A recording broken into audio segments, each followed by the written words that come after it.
Hello, avant que la vidéo sur qu'est-ce qu'un jeu ne commence, j'aimerais vous partager un article qui fait écho à la dernière vidéo, et donc que je vais vous lire. Alors il s'agit d'un article sur les métiers du jeu vidéo du Télérama numéro 3856. Dans cet article, une question est posée à monsieur Julien Lebon, game designer chez Asobo, de ce que je comprends de l'article. Donc la question était: comment définir le métier de game designer ? On lui doit la partie ludique du jeu, ni scénariste, ni metteur en scène, ni dessinateur. Le game designer est au cœur de ce qui fait qu'un jeu est un jeu, et non un film. Il doit assurer la cohérence entre tous les éléments du jeu, ses règles, la progression du joueur et ce que chaque personnage peut faire dans l'univers donné. En début de production, on avance pas à pas avec la direction créative et les programmeurs, en fonctionnant par itération. Les premières idées sont souvent écartées pour en tester d'autres et avancer. Il faut ensuite écouter les équipes et leurs contraintes, faire le lien entre elles, et être un peu le chef d'orchestre de la mise en œuvre du jeu.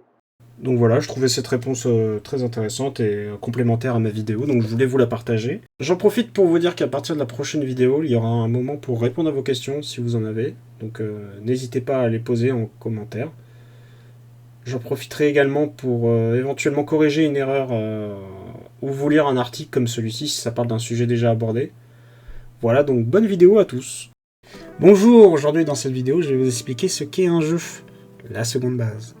Comme plusieurs activités, mots, principes, concepts, etc., le jeu peut avoir plusieurs définitions selon les personnes et les cultures. Si on recherche au Google, la définition qui en sort est petit 1, activité physique ou mentale dont le but essentiel est le plaisir qu'elle procure.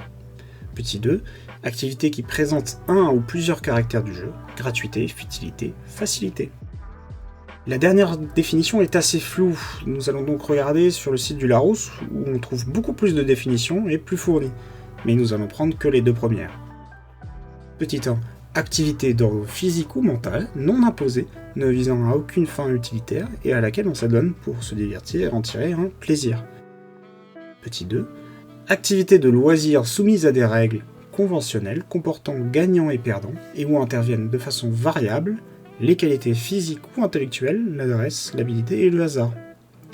Ici on trouve déjà une définition plus claire et un peu moins générale, et de plus qui résume déjà le travail de certains penseurs.